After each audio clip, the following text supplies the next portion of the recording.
Assalamualaikum warahmatullahi wabarakatuh. Jumpa kembali dengan saya Rudi di channel baru saya ini, yaitu channel RD.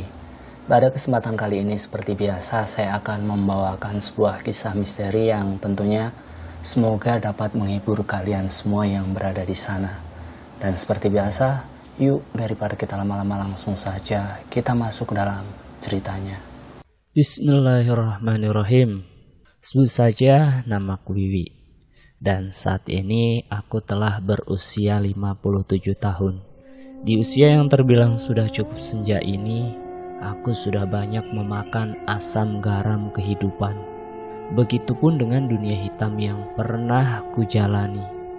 Beruntunglah Allah masih sayang denganku. Sebagai bukti kecintaannya Allah terhadapku adalah 7 tahun yang lalu aku diberikan sebuah tamparan hidayah saat datang beribadah haji ke Tanah Suci.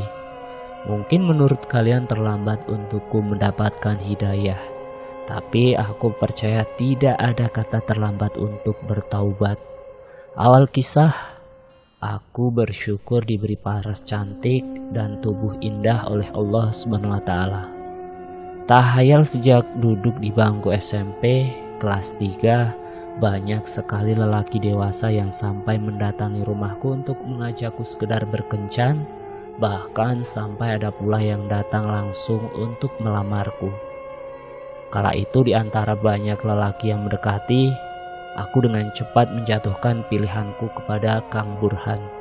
Alasanku memilih Kang Burhan adalah selisih umurku dan dia yang hanya terpaut 5 tahun. Kala itu aku berusia 15 tahun dan Kang Burhan sendiri berusia 20 tahun. Dan alasan kedua aku mau menikah muda karena aku kasihan terhadap bapak yang sudah mulai sakit-sakitan. Aku paham betul keadaan keuangan bapak yang semakin menipis untuk biaya pengobatan bapak sendiri, biaya sekolah SMP-ku dan juga biaya sekolah SD adik bungsuku yang bernama Lisman. Ibuku sudah meninggal terlebih dahulu karena sakit gagal ginjal saat aku berusia 12 tahun.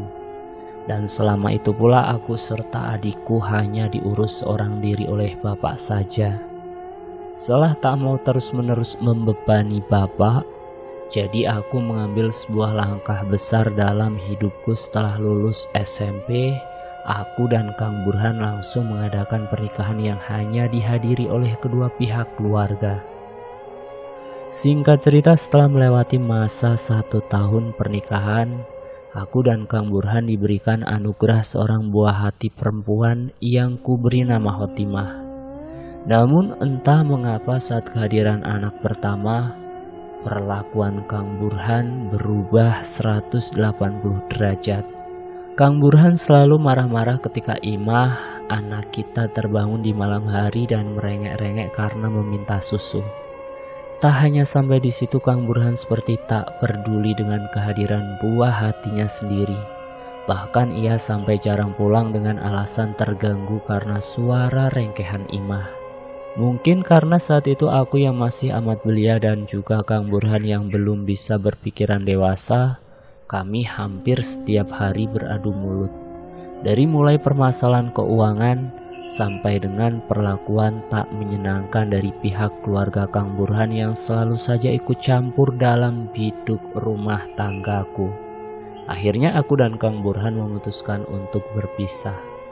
Aku yang saat itu baru berusia 17 tahun dan sudah mempunyai tanggungan anak, benar-benar kehilangan arah bagaimana caraku bisa membesarkan Imah seorang diri sedangkan aku hanya seorang wanita kampung yang berpendidikan rendah. Dalam pergumulan batinku, aku meminta bantuan salah seorang teman wanitaku yang katanya dia sudah sukses merantau di ibu kota. "Sih, kamu ada kerjaan gak buat aku di kota? Aku mau bekerja di kota. Gak apalah walaupun cuma jadi pembantu rumah tangga." Begitulah kira-kira potongan tulisan surat yang aku kirimkan untuk Esih sahabatku. Bak Gayung bersambut, Esih pun membalas suratku dan mengirimkan sebuah alamat untukku segera datangi. Dengan ambisi yang menggebu-gebu, aku segera titipkan Imah bersama dengan bapak dan adikku di kampung. Aku berjanji akan mengirimkan wesel atau kiriman uang untuk kebutuhan Imah. Dan setelah aku stabil bekerja di kota, rencananya aku akan menjemput Imah untuk tinggal bersamaku. Ketika aku sampai di alamat yang tertera, aku kaget sekali karena rumah tersebut banyak didatangi lelaki. Dan kulihat ada banyak wanita-wanita yang berpakaian terbuka sedang merayu para lelaki itu. Di tengah kebingungan dan kegusaran hatiku, muncullah Esih yang langsung memanggilku masuk dalam rumah. Di sana aku diajak berbicara empat mata bersama Esih. Esih tidak banyak bertele-tele menjelaskan pekerjaannya saat ini adalah menjadi wanita kupu-kupu malam. Awalnya aku takut, dan bahkan aku ingin langsung pulang kembali ke kampung di hari itu juga. Namun bujuk rayu setan lebih kuat dari iman di hatiku. Esih berkali-kali mengingatkan jika mengambil pekerjaan ini cukup sampai mempunyai modal usaha di kampung, dan setelahnya tak perlu dilanjutkan kembali. Aku pun teringat akan bapak di kampung yang sudah sakit-sakitan, dan aku terus memikirkan bagaimana keadaan Imah jika aku tak bekerja. Ya udah, nggak apa-apa, aku ambil pekerjaan ini sih. Tapi aku nggak bisa memastikan akan bekerja lama di sini. Seperti yang kamu bilang, cukup sampai dapat uang modal buat warung di kampung, ucapku dengan agak gemetar. Nah gitu dong Wi, lagian kan kamu juga udah nggak suci lagi. Ingat ya Wi, kamu harus balas dendam sama mantan suamimu itu yang buat kamu tambah susah, jawab Esih bersemangat. Hari pertama aku bekerja di rumah bordil, rasanya ada sesuatu yang sangat mengganjal di hatiku. Apalagi ketika ada lelaki hidung belang yang mendekati dan merayuku. Namun kembali lagi Esih terus-menerus mengingatkan aku untuk fokus saja dalam pekerjaan terlarang ini, sampai dengan uang untuk buka usaha warung di kampung terkumpul. Tak terasa sehari dua hari bahkan bulan demi bulan terlewati. Aku ternyata perlahan sudah mulai bisa beradaptasi dengan lingkungan baruku. Aku wanita kampung yang lugu menjelma menjadi wanita perayu di ibu kota yang dikenal di kalangan para lelaki hidung belang. Pundi-pundi uang terus mengalir dan sebagian aku kirimkan untuk keperluan di kampung. Di saat itu aku memang sudah berpikiran untuk berhenti dari dunia hitam. Namun kenyataannya berbeda. Bapakku terlebih dulu wafat, dan aku terkejut saat aku dihampiri oleh ibu Ipah ketika berada di kampung. Wi, kamu kan sekarang sudah bekerja di ibu kota. Pasti kamu punya uang dong untuk melunasi hutang almarhum bapakmu. Tanyanya yang seketika membuatku terhenyak. Loh, memang selama ini bapak ada hutang apa? Bukannya saya selalu kirim uang untuk keperluan di kampung? Tanyaku serasa tak percaya. Duh Wiwi, hutang bapakmu itu dulu selagi masih ada ibumu. Beliau selalu janji dan janji terus untuk membayar hutang, tapi dengan syarat ia akan menjual sepetak sawah miliknya terlebih dahulu. Masa kamu gak ingat sih Wi? Berobat ibumu itu kan sebagian ibu yang menanggung, jawabnya dengan ketus. Tanpa pikir panjang, akhirnya aku memutuskan untuk aku bayarkan hutang almarhum bapak kepada ibu Ipah. Dan sisanya aku mencoba untuk mencicil. Rasanya batinku kembali meronta-ronta menolak kenyataan jika aku harus kembali lagi bekerja ke dalam jurang hitam. Tapi saat itu aku tak punya pilihan lain untuk aku bisa keluar dari jerat hutang almarhum bapak jika tidak bekerja di rumah bordil. Sepeninggal bapak, Imah dan Lisman aku bawa turut ke ibu kota. Di Jakarta aku mengontrak sebuah rumah kecil dan juga menyewa seorang ART untuk menjaga Imah. Tak terasa waktu terus bergulir, aku masih saja berkutat dengan dunia hitam. Tak munafik aku pun lama-kelamaan merasa ada pada zona nyaman manakala bekerja di dunia hitam. Ada beberapa pria yang juga mencoba untuk mendekatiku untuk melamarku. Namun, aku yakin mereka semua brengsek. Tayal aku akan kembali dipermainkan seperti dahulu oleh Kang Burhan melakukan hal yang sama kepadaku. Aku memilih untuk terus menggeluti pekerjaan ini sampai ketika tak terasa aku sudah berumur 37 tahun. Imah, anakku yang sudah beranjak dewasa, seringkali menasehatiku untuk tidak melakukan pekerjaan itu lagi. Ia malu manakala aku sering dipergunjingkan oleh para tetangga. Setelah melewati pertimbangan, aku memutuskan untuk berhenti dari dunia hitam prostitusi dan menggeluti usaha jahit rumahan di rumah untuk menyambung hidup. Perlahan tapi pasti usaha jahitku mulai berkembang, dan untuk sesaat aku yakin aku benar-benar bisa meninggalkan dunia hitam prostitusi. Kebahagiaanku pun ditambah manakala anakku Imah menikah dan memiliki seorang anak laki-laki. Tetapi satu persatu persoalan hidup kembali menimpaku saat Imah ternyata mengalami sakit kelenjar getah bening. Pendapatanku dari menjahit rumahan tidak bisa menutupi biaya pengobatan Imah. Sedangkan suami Imah beberapa bulan setelah mengetahui Imah sakit mendadak mentalak Imah. Aku berusaha semaksimal mungkin mencari dana untuk berobat Imah.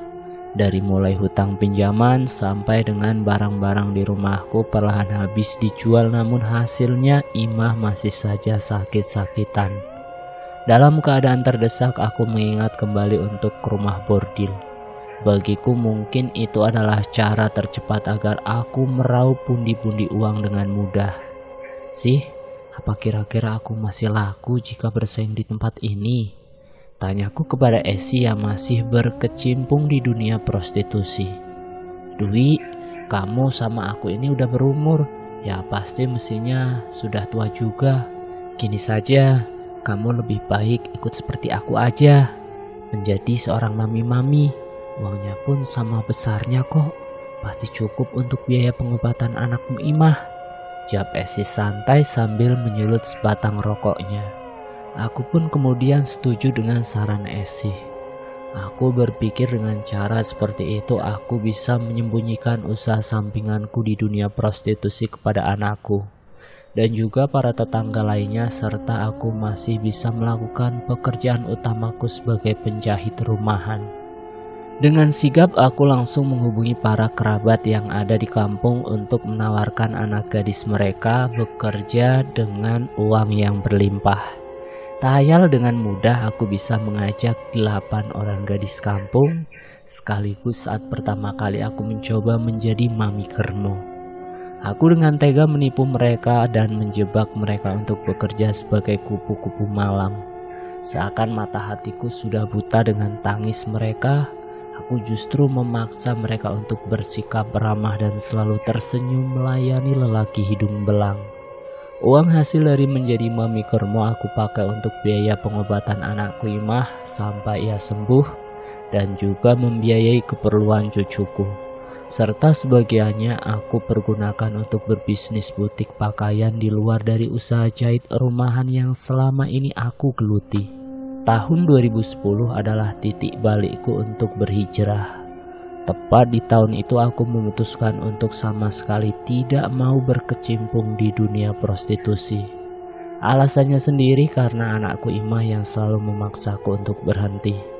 Aku menutupi aibku sewaktu dulu dengan pakaian syar'i dan aku selalu tak pernah melewati pengajian rutin di lingkungan rumahku. Namun sepandai-pandainya manusia menutupi, Allah sungguh maha mengetahui hati hambanya. Aku berulang kali diajak salah seorang sahabatku di pengajian untuk pergi naik haji ke Tanah Suci. Namun aku masih menolak dengan alasan tidak punya waktu. Sebenarnya alasan utamaku enggan pergi ke Tanah Suci memang hatiku rasanya masih berat. Bukan karena masalah finansial atau tak ada waktu. Seperti tak menyerah sampai di situ saja, sahabatku ini bahkan sampai membelikan tiket kuota haji untukku. Sungguh bukan main rasanya antara percaya dan tak percaya. Wi, kamu boleh percaya atau tidak, tapi aku selalu dimimpikan membawamu ke Tanah Suci. Suamiku, Mas Hendro, bilang jika itu sebuah panggilan karena aku berkali-kali dimimpikan hal yang sama, ucapnya. Aku pun mengikuti kemauan dari sahabatku Rina. Pada tahun 2014, akhirnya aku, Rina, Mas Hendro, suami dari Rina dan juga kedua orang tua Rina diberangkatkan haji. Sehari sebelum keberangkatan itu, aku didatangi oleh orang berpakaian serba putih yang berusia sekitar 30 tahun dan berkata, "Kamu telah terpanggil dan kamu akan segera bertobat." Setelah berucap demikian, orang itu langsung menghilang.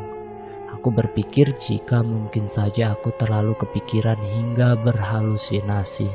Dalam perjalanan Jakarta Jeddah, aku masih saja selalu teringat kembali kejadian semalam dan beberapa kali telingaku mendengar suara, "Bertobatlah kamu selagi masih diberi kesempatan. Panas api neraka akan membinasakanmu kelak jika kamu masih memalingkan wajahmu." Seketika aku terhenyak dan melihat ke bangku sebelahku. Aku membatin rasanya tadi jelas yang kudengar suara laki-laki. Namun saat aku menoleh kanan dan kiri, kursi pesawat yang sejajar denganku hanya terisi oleh perempuan saja. Singkat cerita, sesampainya di sana saat aku bersiap memakai pakaian ihram, aku terkejut bukan main karena yang kulihat pakaian itu berwarna merah darah. Aku langsung mengucek mataku dan semua kembali seperti semula. Rasanya hatiku mulai tak karuan dan merasakan ada sesuatu yang terjadi. Setelah berada di padang Arafah yang dipenuhi oleh para jemaah lainnya, mataku benar-benar merasa tak fokus. Aku lihat wajah mereka berubah menyerupai dengan para lelaki hidung belang yang pernah mencicipi tubuhku. Selain itu juga aku melihat banyak perempuan yang pernah aku jual sebagai wanita penghibur. Pandanganku perlahan menjadi kabur dan kepalaku terasa berat. Aku melihat rombonganku berjalan meninggalkanku. Dengan sekuat tenaga aku berusaha untuk mengejar mereka, namun entah mengapa aku justru jatuh tersungkur dan semuanya menjadi gelap. "Wi, alhamdulillah kamu sudah sadar, Wi," ucap Rina sahabatku. Sontak aku langsung memeluk Rina dan menangis jadi-jadinya. Aku mengingat rentetan kejadian dari mulai awal mula sehari sebelum keberangkatan diberikan sebuah pertanda oleh Allah untukku segera bertobat. Aku pun menceritakan segala masa laluku yang kelam dan sangat jahat kepada Rina. Aku sangat takut manakala tadi ketika aku mau memakai pakaian ihram semua mendadak menjadi berwarna merah darah. Rina dengan sabar mengelus dan memelukku. Ia yakin ini adalah cara Allah akan memberikan hidayahnya kepadaku saat berada di tanah suci. Kejadian luar biasa kesekian kalinya yang kurasakan adalah ketika aku melakukan tawaf ifadah. Setelah mengelilingi Ka'bah, aku diperlihatkan oleh seorang anak laki-laki yang berusia sekitar 9 tahun. Ia tersenyum kepadaku. Tatapan matanya hangat dan perlahan ia berjalan ke arahku sambil berkata, "Bertobatlah, bertobatlah," dengan menggunakan bahasa Arab. "Wi, jangan ngelamun dong, nanti kita terpisah dari rombongan loh," ucap Rina tiba-tiba membuatku agak kaget. Setelah aku menolehkan wajahku kembali, ternyata anak lelaki itu sudah menghilang. Untuk kedua kalinya aku menceritakan kepada Rina tentang apa yang aku lihat tadi. Namun Rina berkata jika tadi tidak ada anak laki-laki di hadapanku. Aku pun membatin dan bertanya-tanya apakah selama ini tobatku tak diterima oleh Allah, ataukah kesalahanku dulu masih terlalu besar untuk bisa diampuni. Namun aku masih belum bisa menemukan jawaban itu. Tepat 10 hari berada di tanah suci, aku yang kala itu ingin berwudu dan bersiap menunaikan sholat maghrib. Ketika aku membuka keran air, ternyata yang kupegang adalah, mohon maaf, alat kelamin laki-laki. Aku sontak dan langsung menjerit tak karuan.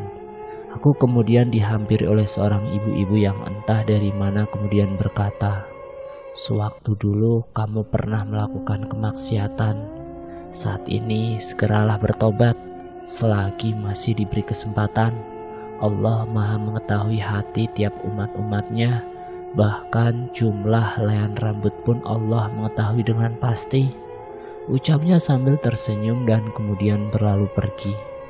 Seketika ada rasa malu dan rasa menjijikan dalam diri ini. Dalam sujud aku bersimpuh benar-benar ingin bertobat. Aku menyadari jika selama ini tobatku tidaklah tulus melainkan hanya ingin menutupi aibku saja dan hanya ingin terlihat baik di mata manusia namun tidak di mata Allah. Beberapa kejadian tersebut membuatku bertambah yakin untuk berjalan di jalan yang benar dan kembali menjadi manusia yang baru. Aku membulatkan tekad kuat setelah pulang dari tanah suci aku harus bisa bermanfaat bagi orang di sekitarku sebagai bentuk peleburan kesalahanku yang dulu. Akhir cerita, setelah aku benar-benar bertobat dan pulang beribadah haji, aku memutuskan untuk membuat sebuah rumah yayasan sosial bagi mereka para ex pekerja prostitusi yang ingin keluar dari lembah hitam. Di sana pun aku mengajari mereka cara bertahan hidup dengan berjualan kerajinan tangan yang kemudian aku pasarkan ke toko-toko souvenir. Rina serta Ibu Ustadzah pun turut membantu dalam hal penguatan spiritual dan membantu materi kebutuhan rumah yayasan yang kubuat. Imah anakku kini pun sudah benar-benar sembuh dan kembali memiliki pasangan hidup. Aku sangat bersyukur sekali karena Allah benar-benar memberikan aku kesempatan dan hidayah yang tak terduga. Dan selesai. Wassalamualaikum warahmatullahi wabarakatuh.